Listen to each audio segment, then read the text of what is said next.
Olá, amigos de todo o Brasil! Esta é a sexta fase do ensino fundamental e estamos começando a matéria de Ciências Naturais. A palavra ciência significa conhecer e é através do conhecimento que se organizam as vivências. Por isso, nesta fase, vamos entender por que o Sol nasce e se põe e por que o dia tem 24 horas. Vamos saber também como se definem as estações do ano e como os movimentos da Terra afetam o clima. Seguindo nossos estudos, vamos identificar os tipos de solo e como eles se formam. Vamos falar de fertilidade, nutrientes minerais e organismos vivos que vivem no solo.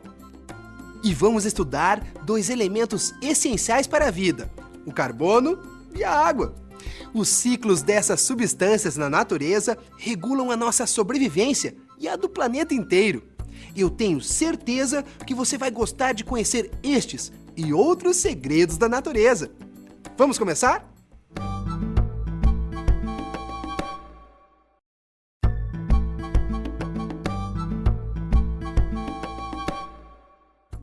Olá, queridos amigos de todo o Brasil! Você sabia que existem diferentes climas em cada região do país? É isso mesmo! Em algumas é possível distinguir claramente as 4 estações do ano. No sul do país, em São Paulo, Mato Grosso do Sul e nas regiões serranas de Minas Gerais e do Rio de Janeiro, as 4 estações do ano são bem definidas. Já na maior parte do país, faz calor durante todo o ano. As estações influenciam também no crescimento das plantas. Algumas dão flores e frutos apenas em certas épocas do ano. No outono e no inverno, os dias são mais curtos. E na primavera e no verão, os dias são mais longos. Tudo isso se deve a um movimento importante que a Terra realiza ao redor do Sol. É um movimento de translação. Mas será que as estações do ano afetam todas as pessoas da mesma maneira? O que você acha?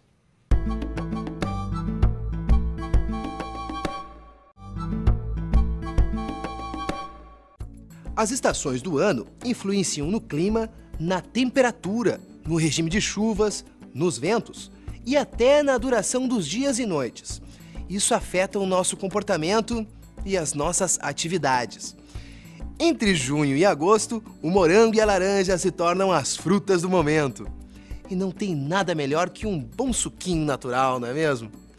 As árvores de ipê só florescem entre o final de julho e início de setembro. Isso tudo ocorre porque a disponibilidade de nutrientes, de água e a quantidade de luz interferem no ciclo reprodutivo desses organismos. Pássaros como o bem-te-vi, o sabiá-laranjeira e o saíra de 7 cores reproduzem nessas épocas em que existe mais alimento. As mudanças de clima rendem assunto todo dia, mas às vezes parece que o clima enlouqueceu. E você? Já pensou sobre isso?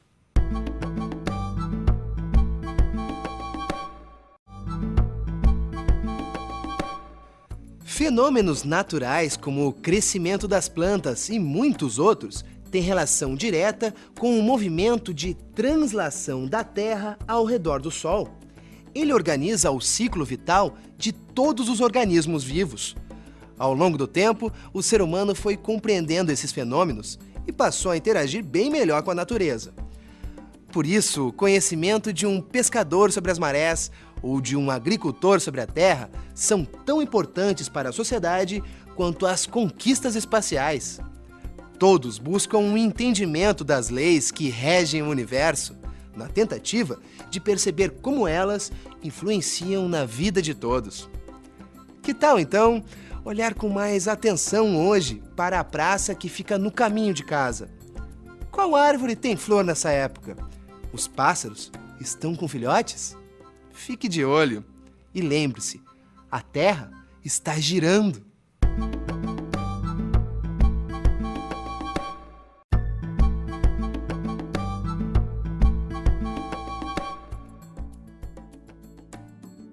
A construção do conhecimento científico está relacionada com a cultura humana. A história da ciência tem a todos nós como protagonistas. A palavra ciência significa conhecer. É através do conhecimento que se organizam as vivências. Elas vão servir de base para as nossas experiências futuras. Isso envolve os estudos. Ao longo da existência, por volta de 1 milhão de anos, o ser humano aprendeu com as próprias vivências, tentativas e experiências. Esse conhecimento possibilitou à humanidade explorar os ambientes. A construção do conhecimento tem origem em nossos ancestrais, os hominídeos, seres semelhantes à espécie humana atual, mas que surgiram há cerca de 2 milhões de anos atrás. Nessa época, nossos ancestrais acumularam conhecimento que lhes permitia caçar animais e coletar vegetais para sobreviver. Hoje, com um desenvolvimento muito maior, temos consciência que sabemos muito pouco e que temos muito a aprender.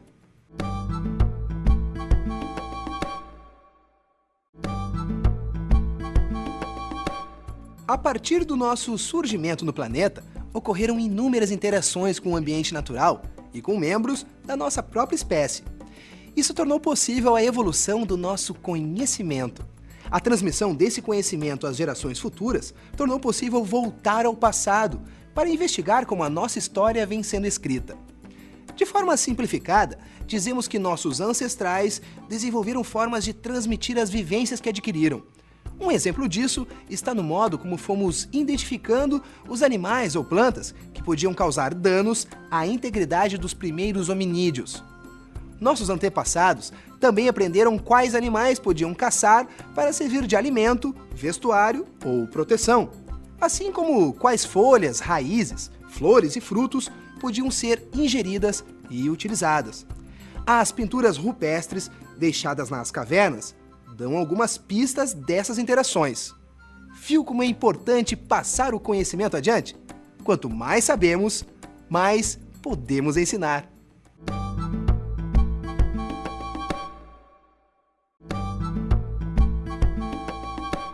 A organização do conhecimento de forma científica trouxe melhores condições de sobrevivência à humanidade, permitiu o entendimento de inúmeras doenças e a formulação de tratamentos eficazes, possibilitou o processamento das informações genéticas que determinam os seres vivos. A ciência conseguiu analisar o DNA, realizou testes e estudos sobre clonagem, além de adquirir compreensão sobre questões que relacionam o nosso planeta ao universo. É importante perceber que tudo isso é fruto da organização das vivências humanas na construção do conhecimento. Cada ser humano é importante, pois carrega experiências próprias, e essa sabedoria pode ser passada adiante. Faz parte da nossa evolução. Você também é protagonista dessa história. Lembre-se que a ciência não é absoluta, pois evolui a cada nova descoberta. Até a próxima!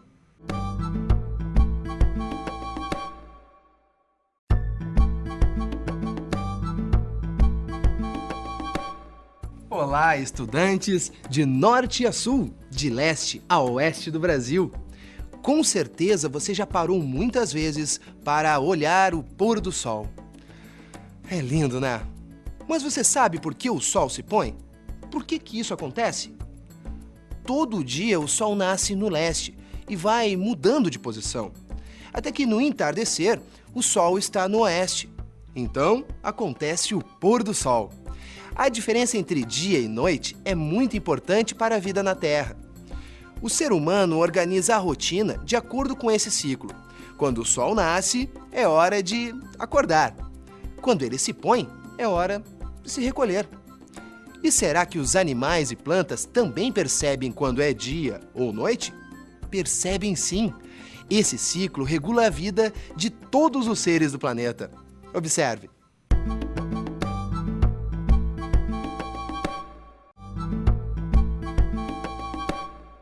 O sol sempre nasce no leste e se põe no oeste. Até parece que o sol se movimenta, né? Mas não, ele fica paradinho. Na verdade, o que se movimenta é a Terra. A Terra faz um movimento chamado de rotação. Ela se movimenta em torno do próprio eixo. É esse movimento que determina quando amanhece e quando anoitece, e também quanto dura um dia. O dia tem 24 horas, porque esse é o tempo que leva a Terra para dar uma volta completa no seu eixo. No lado da Terra que está próximo ao Sol, é dia. E no outro lado do planeta é noite. A Terra daí vai girando, girando e a situação vai se invertendo. No lado que tinha luz, agora é noite. E no lado que era noite, o Sol nasceu. Curioso, não é mesmo?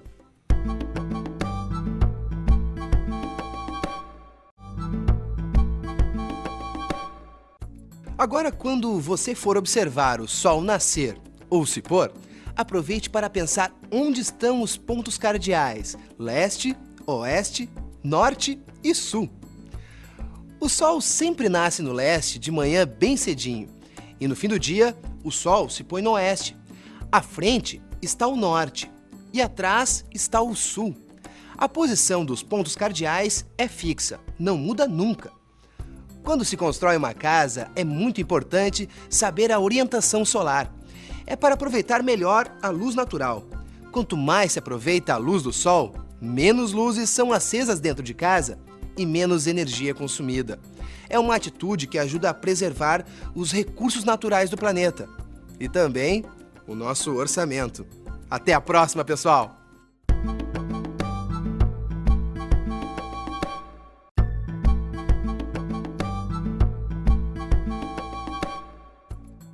Olá! Saudações para você que é estudante do Brasil! Hoje o assunto é estrutura, permeabilidade e fertilidade da crosta terrestre. O solo é um recurso natural muito importante para a vida no planeta Terra, assim como a água e o ar, certo? Então as características do solo mudam de um lugar para o outro. Cada tipo de solo tem uma estrutura específica, uma capacidade de permeabilidade e de fertilidade. O estudo dos solos é fundamental para a agricultura, para a preservação das florestas, para a captação da água e para a manutenção da vida no nosso planeta. Se estamos vivos, é porque existe solo. Afinal, nós nos alimentamos de organismos que crescem e se reproduzem na Terra. Pense em toda a riqueza que há debaixo dos nossos pés. É surpreendente, não?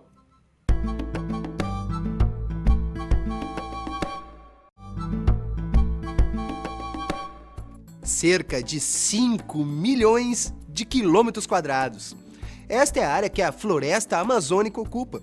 Você consegue imaginar esse tamanhão todo? Só olhando no mapa, né? A floresta está espalhada pelo Pará, Amazonas, Acre, Rondônia e Roraima, e em algumas partes do Maranhão, Tocantins e Mato Grosso. E não pense que ela fica apenas em território brasileiro. A floresta amazônica também pertence a alguns países vizinhos. Você já deve ter ouvido falar que o solo da floresta é muito arenoso e pobre em nutrientes. E deve ter se perguntado por que então a floresta é tão rica. É que a fertilidade se deve a uma cobertura vegetal formada pela decomposição de folhas, frutos, troncos e animais mortos. Esta cobertura vegetal demora 100 anos para formar apenas 1 centímetro de solo fértil. Quando a floresta é desmatada, não há matéria orgânica para refazer a cobertura vegetal e o solo deixa de ser fértil. Por isso é tão importante preservar a floresta e evitar o desmatamento, fragilidade e força ao mesmo tempo. Nossa, isso dá o que pensar.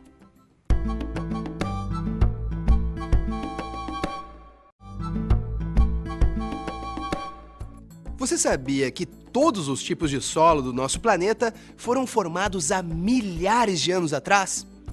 E sabia que cada porção de solo tem características específicas de fertilidade e de permeabilidade? Pois é.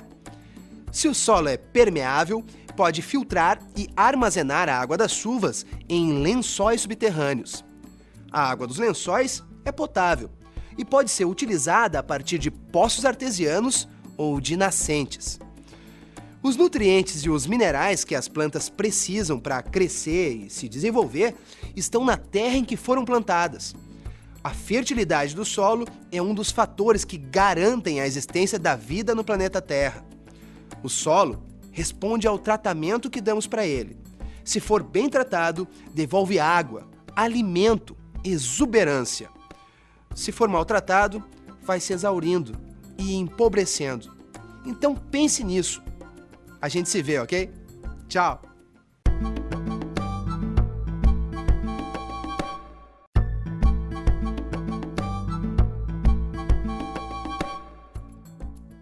A água é, sem dúvida, um elemento essencial para a vida no planeta. Não há como imaginar a vida sem essa substância. Ela é usada em várias atividades cotidianas, como tomar banho, lavar louça, para cozinhar, lavar roupas, além de gerar energia para o nosso país. E assim como nós humanos, outros seres vivos também utilizam a água em diversas atividades. Ela é parte componente de todos os organismos vivos do planeta, em maior ou menor proporção. O que significa dizer que até os mosquitos têm o corpo formado por água. E ela pode ser encontrada sob 3 formas físicas: sólida, líquida e gasosa. E a transformação entre essas formas só é possível graças ao ciclo da água. Lembre-se de que sem água, nada existiria no planeta.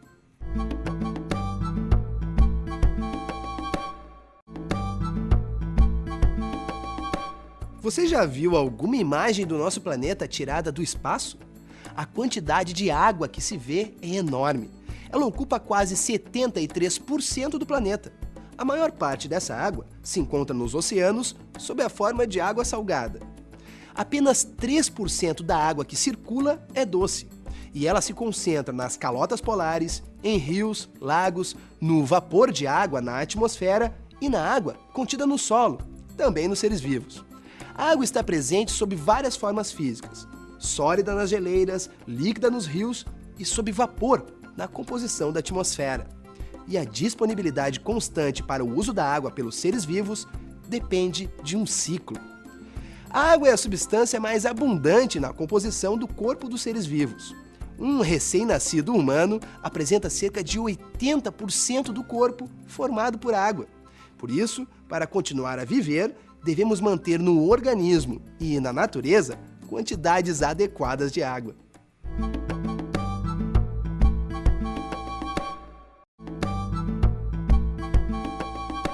O ciclo da água tem início com a radiação solar que incide na Terra.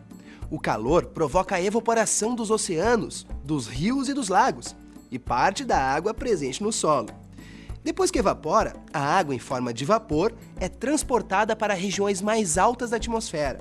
Lá em cima, submetido a baixas temperaturas, o vapor se condensa. Assim surgem as nuvens. Quando elas ficam carregadas de pequenas gotas, se reúnem, formando gotas maiores que caem sobre a Terra como chuva, retornando para oceanos, rios e lagos. Por isso, tanta coisa converge para o tema água.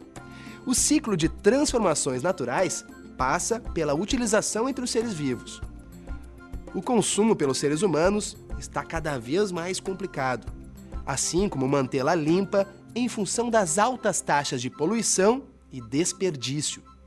Por isso, todos nós somos responsáveis na tarefa de garantir a água de qualidade para essa e para as futuras gerações. Até a próxima!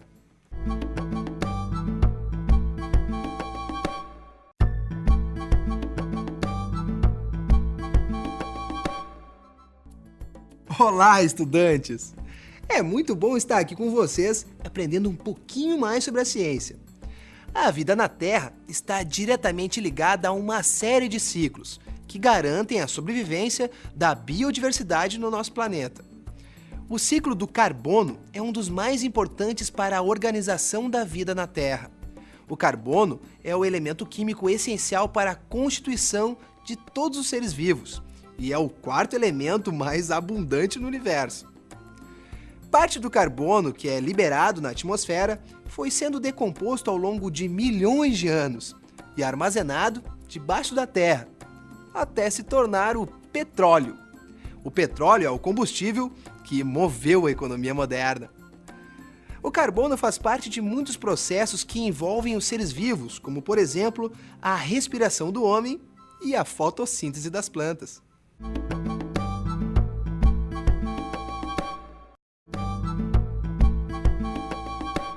Você sabe como funciona o ciclo do carbono? tudo começa com as plantas. Elas utilizam os nutrientes do solo, a luz do sol e o gás carbônico que está na atmosfera para produzir matéria orgânica. A matéria orgânica armazena os nutrientes. Os seres vivos absorvem esses nutrientes quando se alimentam de vegetais. O carbono passa a fazer parte do organismo desses seres, que precisam de energia para manter o funcionamento do organismo. A respiração dos seres vivos libera gás carbônico e devolve o carbono para a atmosfera.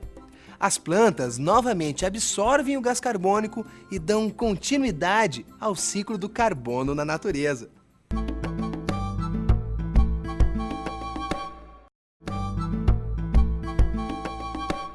O ciclo do carbono demonstra como funciona a dinâmica do planeta. A floresta amazônica, por exemplo, é fundamental para garantir tanto a estabilidade do clima quanto a captação e absorção do gás carbônico que está na atmosfera. O carbono faz parte da constituição do corpo dos seres vivos e também de recursos naturais como o petróleo, o carvão mineral e o gás natural. A utilização exagerada destes compostos como combustíveis aumenta a quantidade de gás carbônico na atmosfera. Isso significa poluição e uma série de problemas ambientais, como o agravamento do efeito estufa. O desmatamento e a poluição provocam a liberação excessiva do gás carbônico e de outros gases, que geram efeito estufa. É preciso buscar meios para minimizar a poluição e o aquecimento global. Pense nisso. O que você pode fazer para ajudar o planeta? Tchau, até a próxima!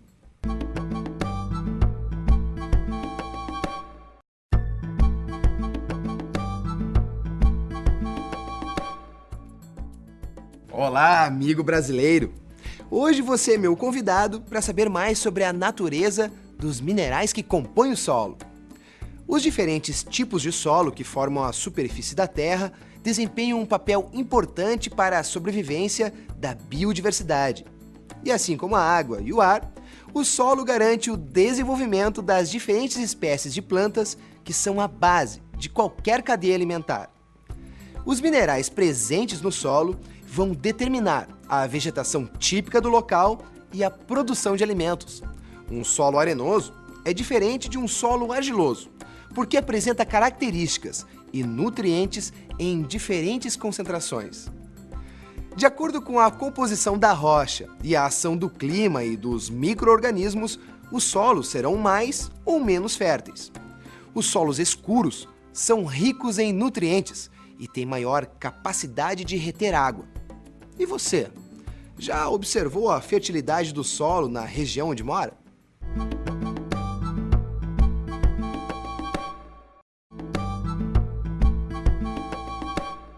O solo se forma como resultado de um processo de fragmentação das rochas e da ação de micro-organismos que decompõem os restos orgânicos. A água transporta os sais minerais e, com o tempo, começa a se formar o solo. Assim como nós retiramos nutrientes das plantas, os elementos essenciais para o desenvolvimento dos vegetais são retirados do solo. Para nós, o cálcio é importante porque fortifica os ossos, e o ferro porque é responsável pelo transporte de oxigênio até as células do nosso corpo. Esses e outros minerais são encontrados nos solos e são utilizados no desenvolvimento dos vegetais. É por meio das plantas que esses minerais estão disponíveis para todos os outros seres vivos. A cadeia alimentar é que nos dá acesso a estes minerais, necessários para a formação da estrutura do corpo e para a manutenção do nosso metabolismo. No fim, o que a gente percebe é que existe uma interdependência entre todos os seres.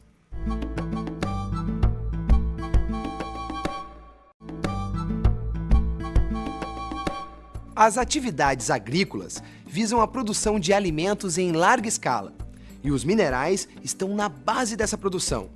Contidos no solo e na água, eles são utilizados no desenvolvimento das plantas. Por isso, qualquer alteração na quantidade ou na composição dos minerais no solo irá influenciar o resultado da lavoura.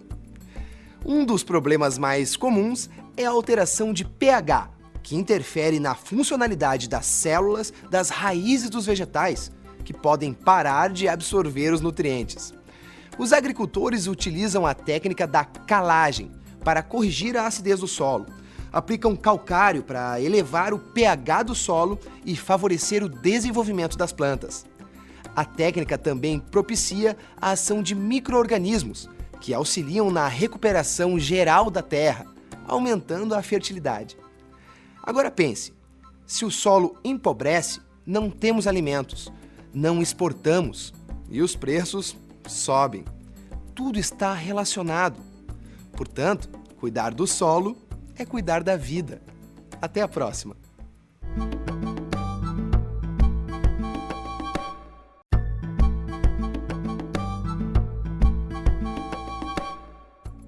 Os fenômenos naturais influenciam diretamente o solo. No Nordeste do Brasil, tem a Caatinga. No sul do país, há muitas planícies de campos férteis. Já no centro do Brasil, há uma paisagem de altos e baixos, planaltos e depressões. Mas por que a Caatinga é como é? O que fez ela ser tão diferente da floresta? Será que foi o clima? Os organismos vivos? O chão onde pisamos, em qualquer lugar do mundo, foi construído ao longo de bilhões de anos. Por isso é importante conhecer o ciclo das rochas e saber como se formou a crosta terrestre, a camada mais externa do planeta. Perceba que todo o fenômeno natural faz parte da dinâmica do planeta, que está continuamente se transformando.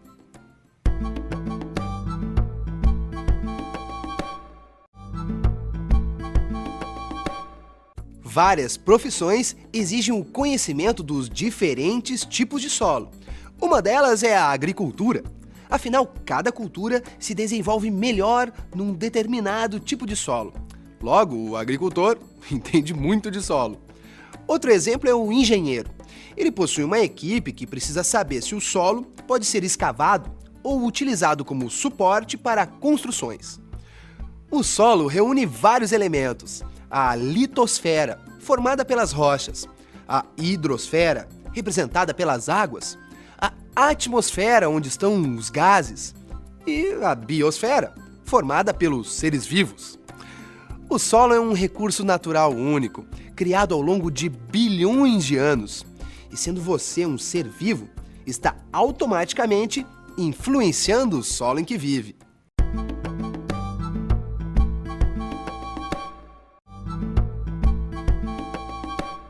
Já ouviu falar em pedologia? Pois é, a pedologia é um ramo da ciência que se preocupa em estudar e classificar os diferentes tipos de solos. Mas não é preciso ser um pedólogo para entender do assunto. A agricultura e a extração de minérios e rochas de forma intensiva ao longo da história provocaram a degradação dos solos. Terras que não produzem mais, erosão e desertificação são consequências da utilização indiscriminada do solo. Hoje sabemos que é necessário respeitar e manter a biodiversidade. Então, o que você acha de conhecer melhor a sua região, tentar identificar o solo onde pisa e refletir como você pode preservar toda essa riqueza? Pensa nisso. A gente se vê, tá? Tchau!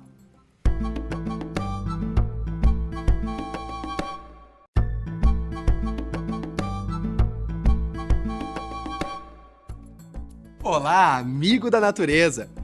A vida na Terra se desenvolve graças a uma reciclagem constante. Os nutrientes do planeta se organizam e se reorganizam para compor substâncias encontradas na estrutura dos seres vivos. Morte, destruição e decomposição são partes de um ciclo que possibilita novas vidas. Mas para formar estas substâncias, são necessários 4 elementos químicos, que realizam os ciclos da natureza: o nitrogênio, o oxigênio, o carbono e o hidrogênio. Através do ciclo do nitrogênio, por exemplo, é que se realizam trocas rápidas entre o ar, o solo e os seres vivos, formando novas substâncias. É como disse o cientista francês Antoine Lavoisier: na natureza, nada se cria, nada se perde, tudo se transforma. E o que será que ele quis dizer, hein? O que ele quis dizer é que na natureza os elementos químicos que formam a matéria se reorganizam e assim dão origem a outras substâncias.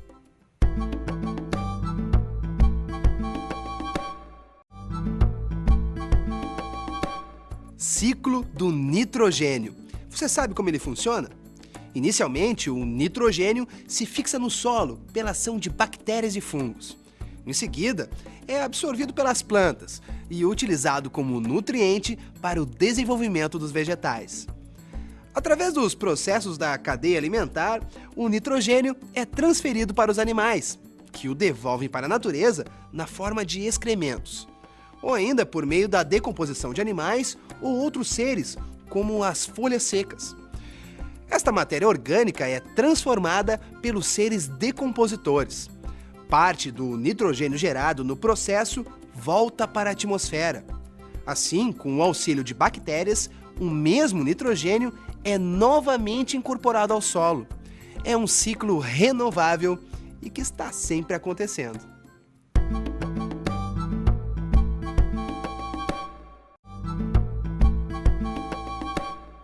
O nitrogênio é um elemento essencial na composição e no funcionamento dos seres vivos.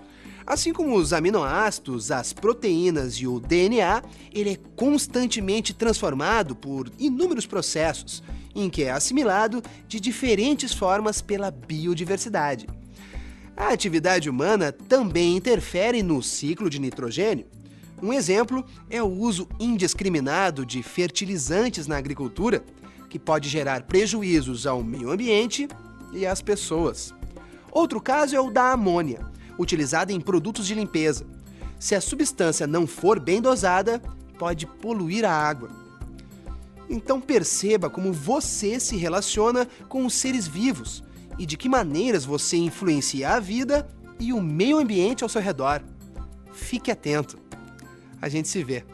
Tchau.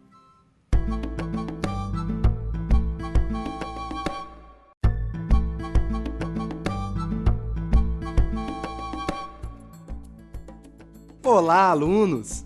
Alguns processos de utilização do solo provocam desgaste. Isso ocorre quando não são tomadas medidas para garantir a fertilidade.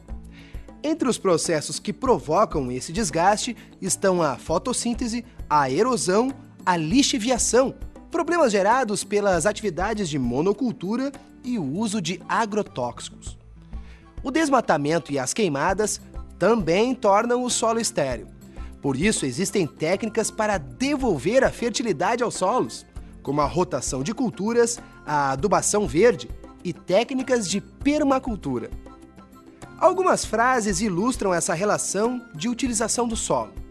Por exemplo, minhas plantas parecem fracas, não florescem mais. Ou então, a quantidade de terra deste vaso parece estar diminuindo.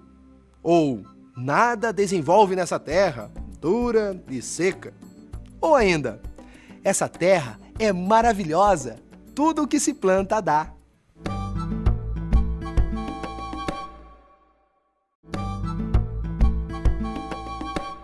A palavra fotossíntese tem origem grega. Foto se refere à luz e síntese significa o processo de reunir, produzir. Ou seja, é o processo através do qual as plantas produzem o alimento de que necessitam para viver. Através da clorofila, as folhas absorvem a energia do sol. E por meio dos estômatos, pequenas aberturas na parte de baixo das folhas, elas absorvem gás carbônico. Além disso, as raízes retiram minerais do solo. A reunião desses ingredientes, luz, ar e minerais, dá origem a substâncias energéticas, como a glicose, o amido e a sacarose. É durante a fotossíntese que a planta produz o oxigênio, que é liberado na atmosfera. A maior parte do oxigênio consumido no planeta vem da fotossíntese, realizada por algas marinhas, o que representa cerca de 90% dos 400 trilhões de toneladas de gás oxigênio produzidos por ano.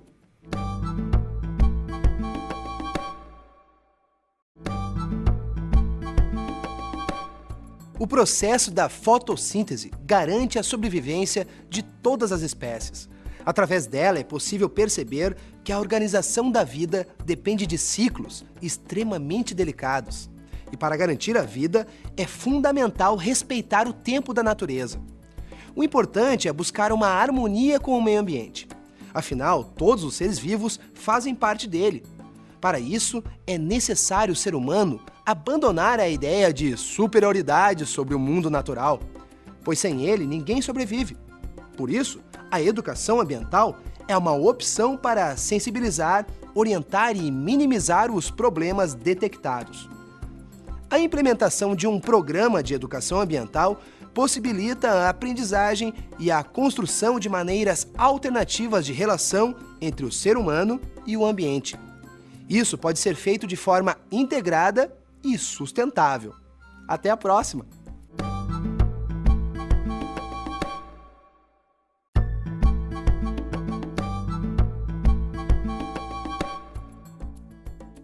Saudações, estudantes!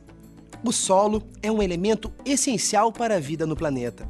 Ele representa 30% da superfície terrestre e tem substratos minerais essenciais para o desenvolvimento das plantas.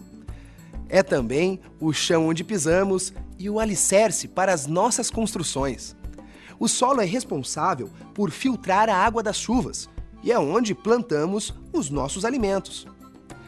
O solo serve como morada para um imenso número de seres vivos que garantem o equilíbrio nos ambientes, como no caso das minhocas, formigas e cupins, que ao cavarem galerias subterrâneas arejam o solo e permitem uma melhor penetração das raízes das plantas, por exemplo. Tem ainda os fungos e as bactérias, que decompõem a matéria orgânica que é colocada no solo. Toda essa biodiversidade do solo presta um papel ecológico, ou seja, faz parte do ciclo da vida, organizado em cadeias alimentares, que demonstram que cada ser vivo depende de outros para sobreviver.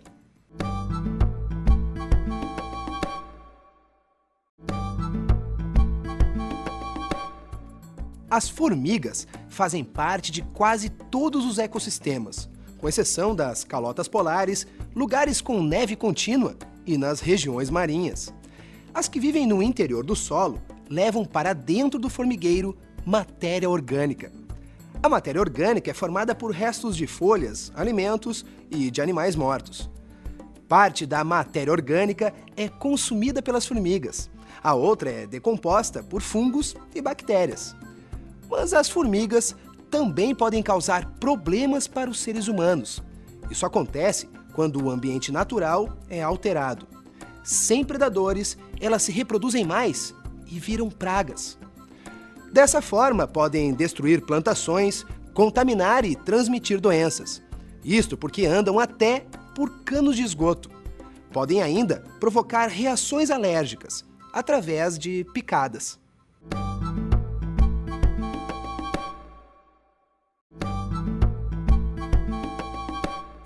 Existe uma enorme biodiversidade escondida embaixo do solo. Os seres vivos que vivem nele têm funções específicas que ajudam a manter o equilíbrio natural do meio ambiente. No solo também vivem vermes parasitas, que podem causar doenças nos seres humanos. Eles vivem em ambientes que não têm boas condições de higiene e saneamento básico. As doenças trazidas pelos vermes causam desidratação, diarreia, vômitos e anemia. As verminoses são um problema de saúde pública. O tratamento da água para consumo humano e do esgoto sanitário e a limpeza adequada dos reservatórios de água são ações que previnem o aparecimento dos vermes, assim como lavar bem as frutas e verduras antes de consumi-las e evitar andar descalço. Neste caso, a prevenção é o melhor remédio. Até a próxima!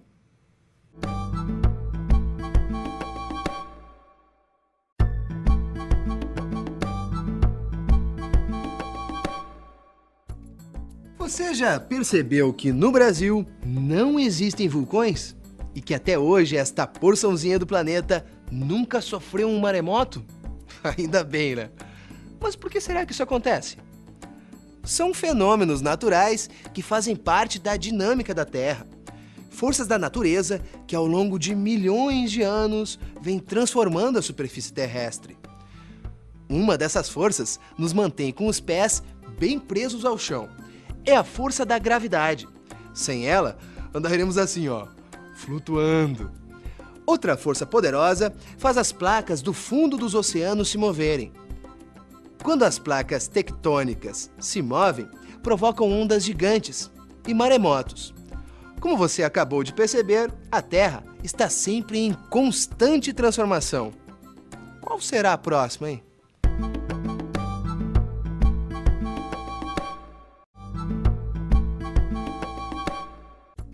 Elaborar teorias para explicar fenômenos naturais. Tá aí uma atividade a que se dedicam os cientistas. Uma dessas teorias calculou que a Terra surgiu há 4,5 bilhões de anos atrás. No início, era uma gigantesca bola de fogo. Mas como será que essa bola de fogo se tornou esse lugar tão lindo? Ela foi esfriando, e o resfriamento deu origem à crosta terrestre. A superfície da Terra era inteira, não havia divisão entre os continentes. Pode imaginar isso? É por isso que o contorno da costa brasileira se encaixa perfeitamente na costa do continente africano. Essa teoria, a da deriva continental, explica por que fósseis de animais da mesma espécie são encontrados em territórios tão distantes. Incrível, não?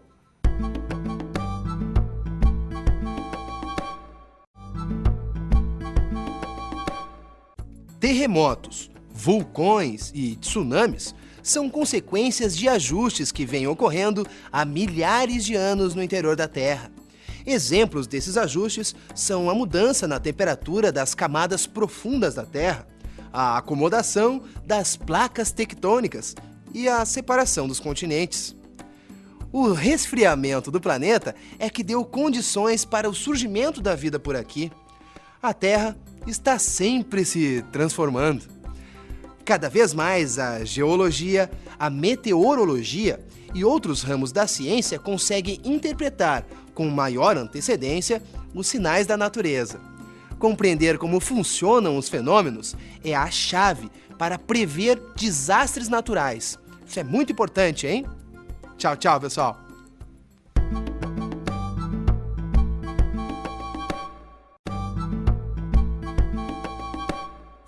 Caro aluno, acabamos de finalizar os conteúdos da matéria de ciências na 6ª fase do ensino fundamental. E sinto que estamos cada vez mais confiantes e cheios de vontade. Você já sabe o que significam os movimentos de rotação e translação da Terra, e que só estamos presos ao solo devido à força da gravidade. Você aprendeu também que o estudo dos solos é muito importante para a agricultura, para a preservação das florestas, para a captação da água e para a manutenção da vida. E viu ainda como o ciclo do carbono é importante na natureza e é essencial para a constituição dos seres vivos. Você pôde avaliar o quanto a água é fundamental para a vida na Terra e sabe que ela é parte de todos os organismos vivos. Use o que aprendeu no seu dia a dia e siga esperto. Leia, estude. Eu espero por você na próxima fase. Tchau!